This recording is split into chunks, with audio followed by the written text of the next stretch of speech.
Hello and welcome to the Gooner Talk. Back again with you guys for another show, for another episode of our Raw Reaction series at 8 a.m. every single day. And for those that are wondering why this might be an hour later, I think for some people it's because we have had now the clocks go back in the UK. I believe it's the whole of the UK that has it, daylight savings and all. So apologies if this is coming to you and it's taken you a bit by surprise. Well, this is an hour later, but this is the time that it will be for the foreseeable until the next change of the clocks. So, yes, welcome. Hello. I hope you're doing well. I hope you're doing good this morning. Please do drop a like on today's video and subscribe to the channel if you have not done so already. It is always nice to wake up the day after yet another victory.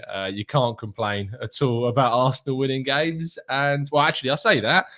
Some people still manage to complain about Arsenal winning games rather hilariously, but you can't please everyone. Just imagine that your own football team wins and you're still moaning. Incredible, absolutely incredible. But good morning to everybody in the chat box. We got Steve, we got Colin, we got half South African, we got Rancid, we got Gooner, we've got John, we got Matt, Maz, Mr. Serious joining us all the way from Vietnam. Thanks ever so much, mate. Paul, Justin, Nikolai, Julian, Matt G, Kigi. And John as well. Thank you so much, guys. Goodness 72, Harvey, Big O, Ian as well. Thank you so much, guys, for tuning in. If you want to get my thoughts on the game from yesterday, please do make sure you go on to the YouTube channel and check out my reaction. It was done about 6 o'clock-ish last night. It was at halftime during the United game. I didn't know at that point, so I was very happy to find out that they got battered. I mean, they literally get battered everywhere they go, even when they're home. I mean, we're going to have to come up with an even better chant for this because it's going to have to change from Spurs get battered everywhere they go to Spurs get battered even when they're at home. Like, that's the only way we're going to have to change it now. So when we actually go there, we're going to have to make a couple of tweaks to that chant so it's appropriate, because everywhere they go and even when they're at home is clearly the way that we have to move forward with that chant. But let's see you singing that in the chat box, people, because today is a good day. I'm enjoying the fact that we're playing our games quite early on in the weekend. Last week we played on Friday. Yesterday we played at 12:30. And it just gives us a stress-free weekend, knowing that we've got our job done. We can watch the other teams suffer and try and get over their points. We've got some interesting fixtures going on today. West Ham and Everton, of course, in action. We've got Wolves and that coming up, I think. Everton Wolves is tomorrow, isn't it? But we've got West Ham and Leeds. And it's going to be interesting to see how these teams play out their games today. But Arsenal currently, at the way that we are right now, joint with the points of fourth place. Could you imagine after those 3 defeats in the league, if we'd have lost, if I'd have said to you after 5-0 against Manchester City in 6 league games time, we would be on the same points as fourth place, I reckon you would have probably said I was mad.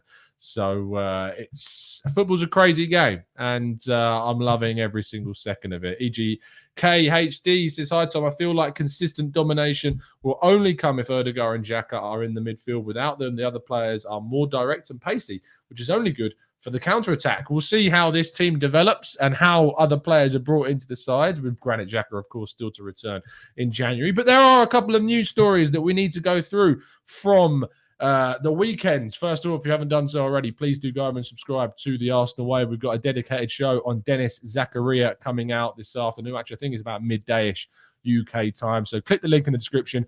Go make sure you're subscribed and ensure that you are turning those notifications on so you can get the analysis of Dennis Zakaria with the help of our Swiss friend, Oliver Zeziger. So some really good stuff. So there you go.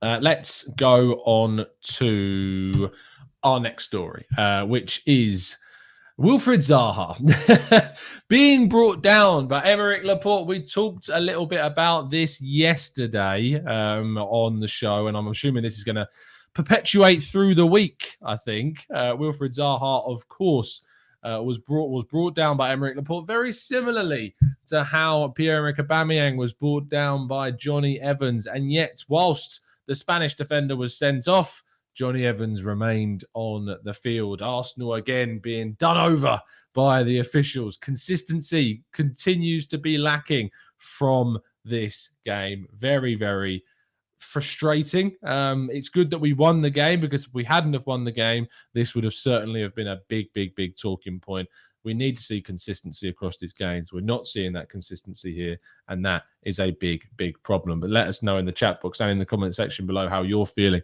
about the fact that we are lacking this consistency of these red card decisions being given, not just against, but for Arsenal as well.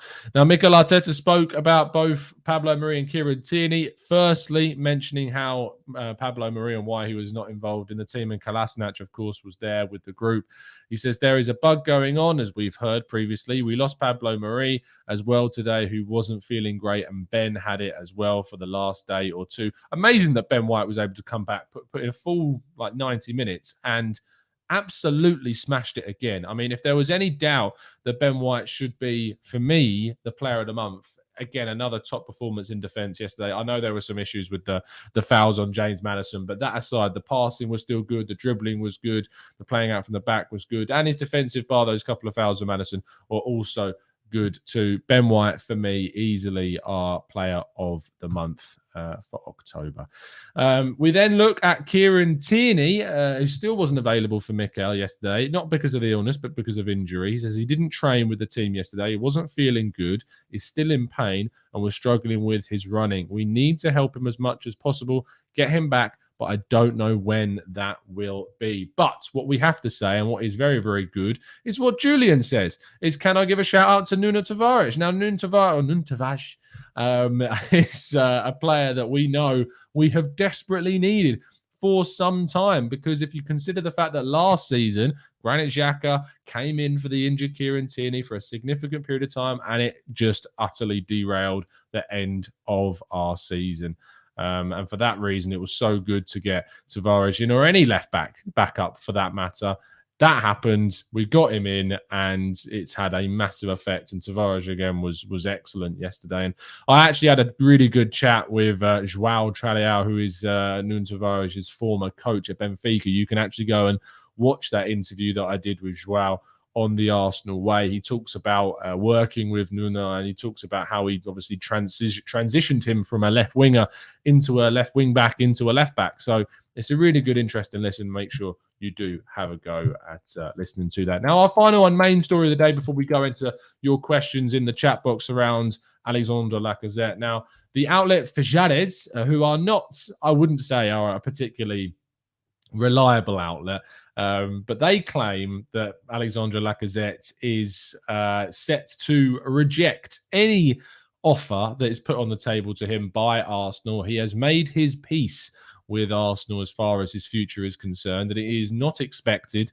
to he's not expected to continue on at Arsenal beyond this season. If Arsenal were even to aim to extend his contract, which, as far as I'm aware, there has been no contract offer put on the table for Lacazette so far. The expectation was always that he would leave at the end of the season, and Arsenal would look to move on to their next striker target. The striker position is certainly something that Arsenal will be looking at in the summer of 2022. I doubt they'll look at it in January unless there's some big changes to the squad.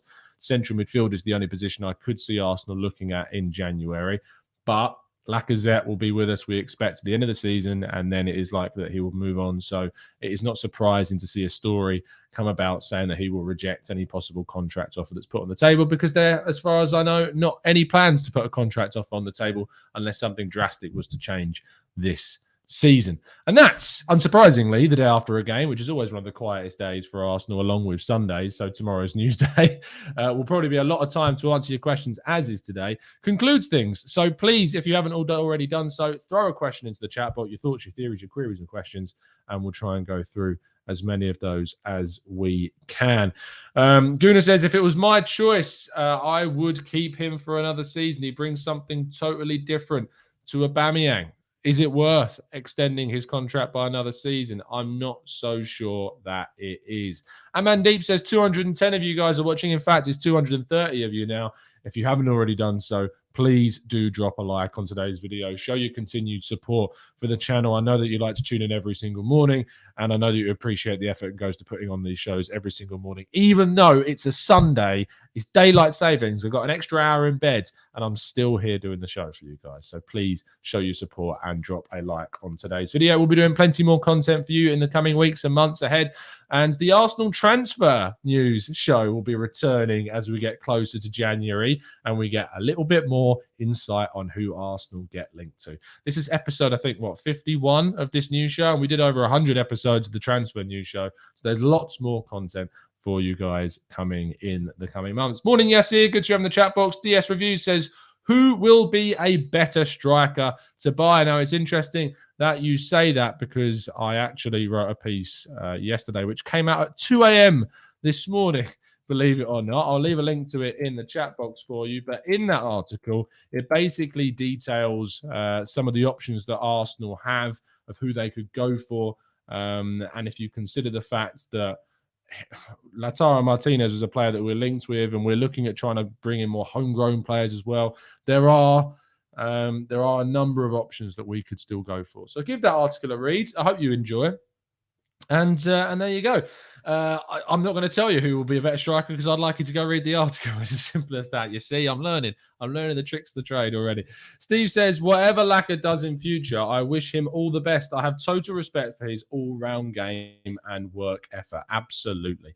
The Modern Gooner says, did you see Ramsdale's drop kick that flew about 1.5 meters off the ground all the way to his target, which was Aubameyang? Yes, I plan on doing quite a bit of analysis on Ramsdale in our Analysing Arsenal show a little bit later in the week on the Arsenal Way. So make sure, as I said already, that you're subscribed to get that content. Jamie says, loving seeing our defenders breaking the lines, creates more 2-on-1 situations in midfield and breaks up the rigidity of the rigidity that football has become. I love that word, breaking rigidity. That's a really good way of describing it, because sometimes Arsenal, especially under Arteta, have been quite static. They haven't been able to get much movement into their game. So having players like Ben White that bring the ball out of defence, and Nuno Tavares as well. I mean, he does it really, really well. Both of them, you've got kind of these interspersed players between the disciplined Tomiyasu and Gabriel that like to break the lines. It adds that little bit of confusion, a bit of chaos factor that I think Arsenal have been lacking. So I think we're really appreciating this now.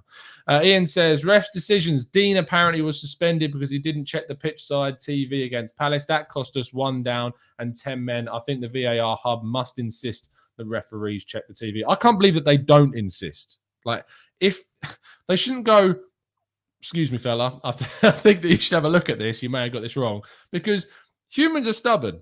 I'm stubborn. If I was a referee, I wouldn't like being told I'm wrong. And I'm sure when they're on TV in front of millions of people, they don't want to look like they're getting things wrong. But surely it is worse to come across like you don't want to go and check the monitor and get the decision wrong, and you've made a stand against that. It makes no sense to me, and they definitely should insist that they check. In fact, it shouldn't even be an indication that they should insist that they should check. To be honest, I think they should be overruled from someone who's got the benefit of looking at multiple screens. That's just the way it goes.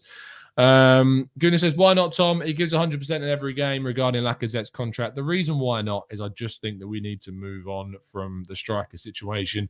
We are an evolving team. We need to look to bring in someone different that gives us a lot more aerial threat alongside the other characteristics that Lacazette can bring. I understand all of the positives that come with Lacazette, but I just think Arsenal needs someone with more variation in their characteristics and attributes.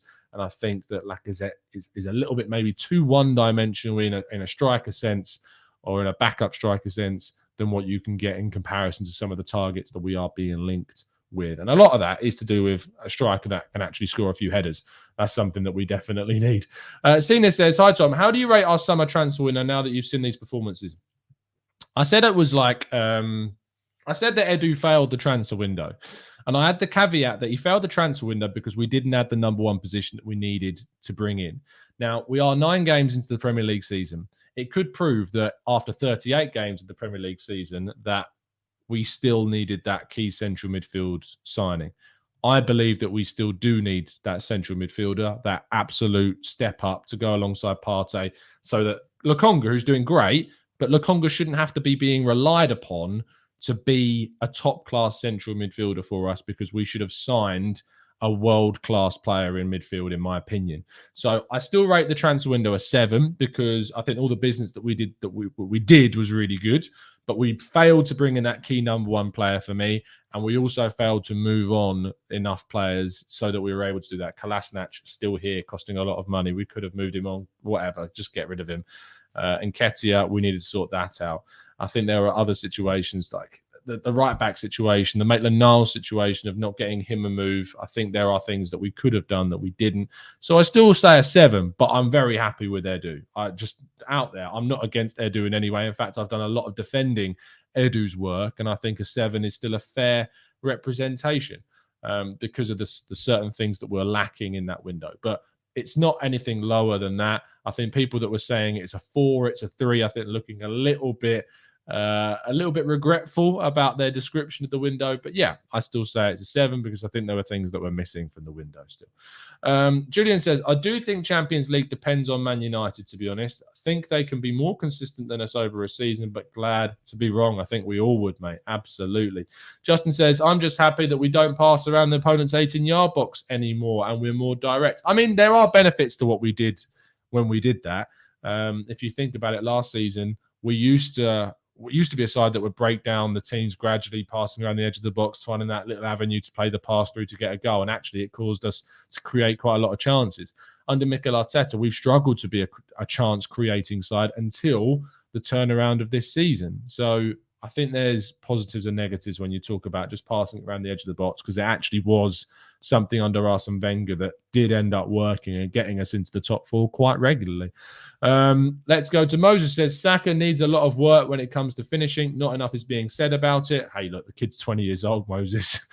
Most 20-year-olds need a lot of work in a lot of areas, and thankfully he doesn't need a lot of work. It is that one thing that you look at to Saka and you say, we need to challenge him to score more goals, but his dribbling's top class. The way he takes on players is brilliant. I mean, the way he beats a man so much easier than Nicolas Pepe, it's unbelievable. If he had Nicolas Pepe's finishing ability, you'd have a perfect player. But it's an area that he needs to work on. I like his footballing brain. I think he picks the right pass at times as well. He's shown that this season. His delivery into the box for Gabriel's corner was excellent too. There's loads of Saka's game to thrive upon. But yes, I think his finishing is something that he needs to work on in the coming weeks. But for a 20-year-old, he's doing blooming well. Steve says, regards to the United Spurs game, probably an unpopular opinion, but I was hoping for a draw.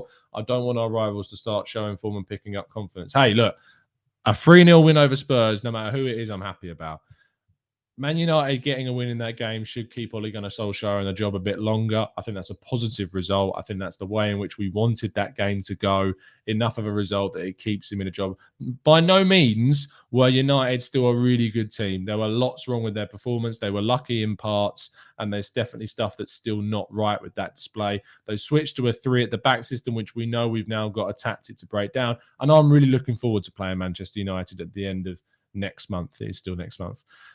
So yeah, but they're not, as it is on Halloween, very scary right now. And I have to say that the Liverpool game yesterday against Brighton gave me even a smidge of hope that when we go to Anfield in a few weeks' time now, I think it's is it the 20th, I think, when we do that I have more hope of that game. So we'll see how that goes, and fingers crossed we can get a good result from it.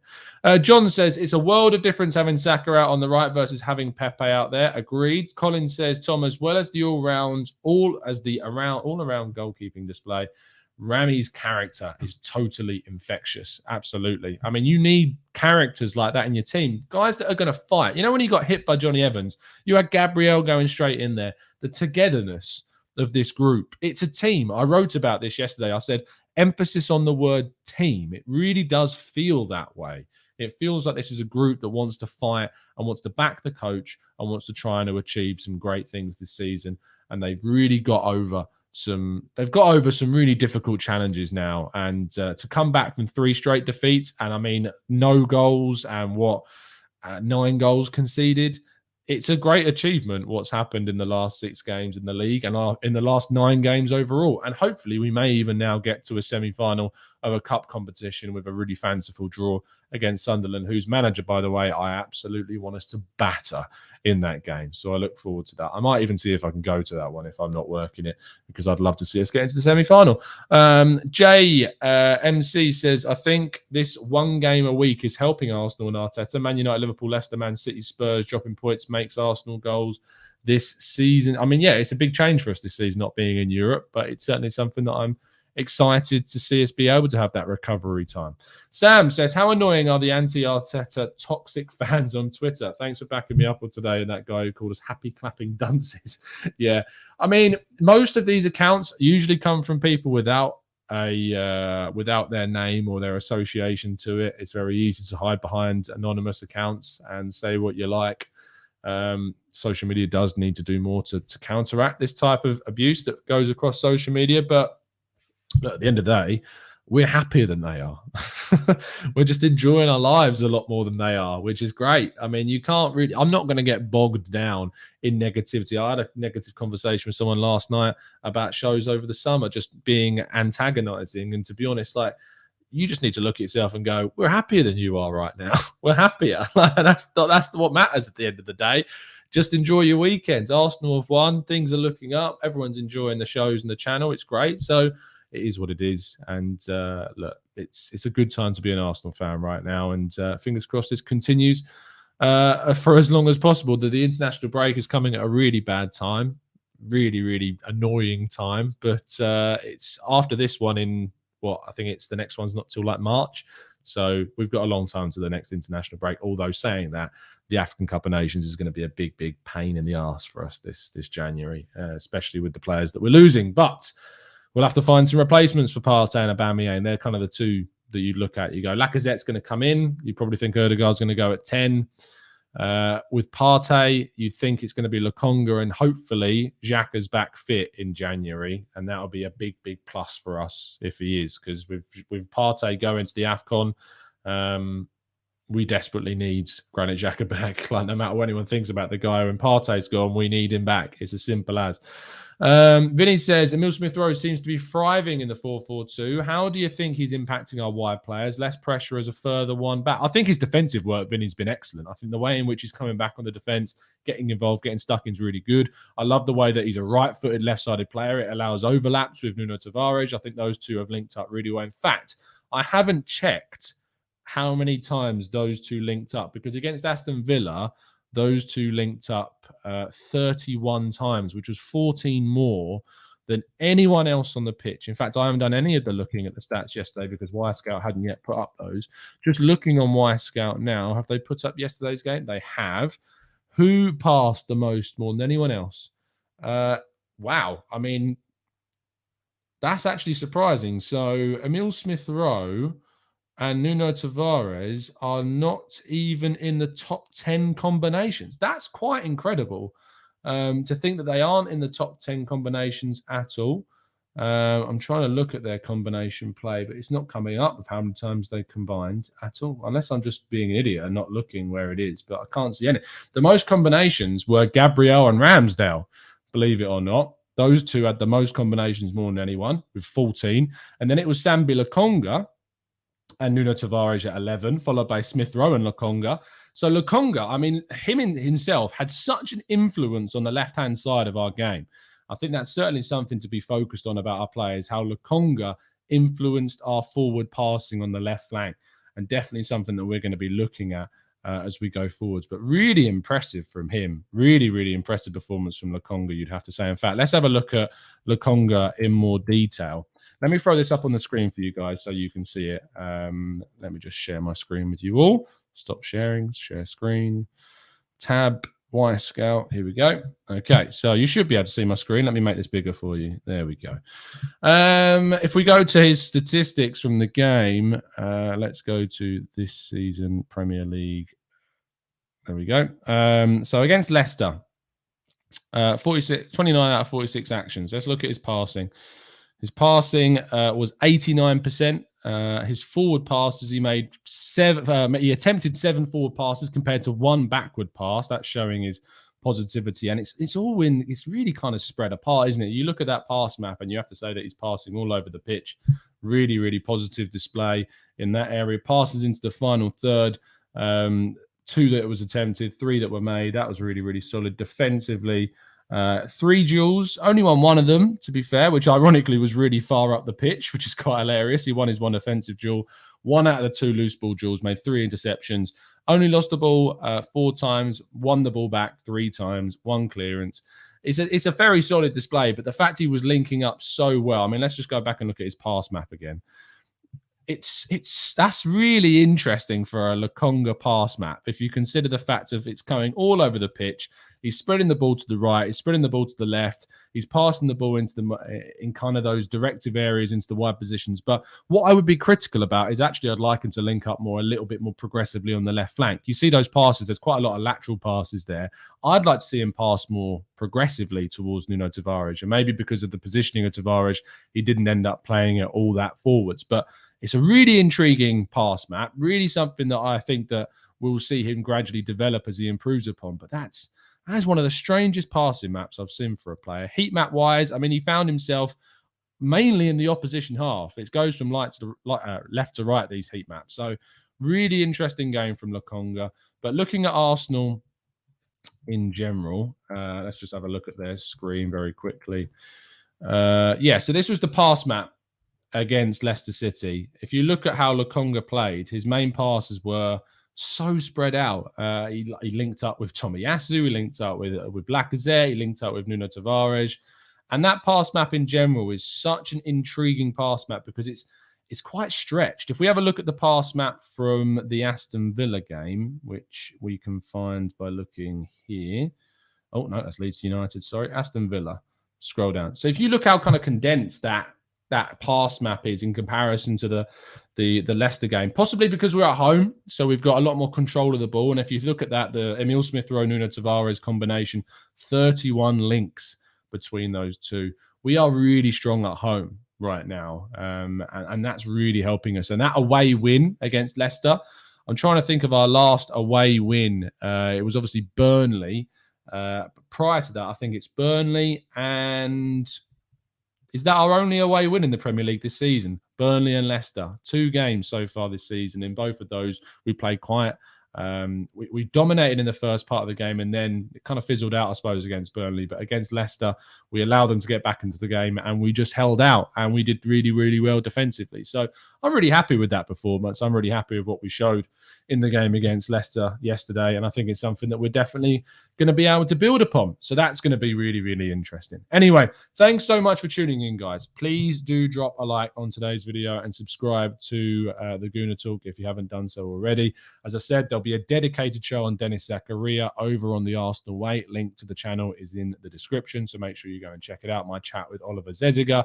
We'll be back with you guys tomorrow. Hopefully be joining the boys on the Arsenal Lounge as well tomorrow evening too, and there should be a podcast at some stage, but I'll be making sure to let you guys know on social media when that'll be. So make sure you're following us on Twitter at the Gooner Talk TV, and you can follow myself at Tom Cantor Media. It's all right there. So go and give us a follow.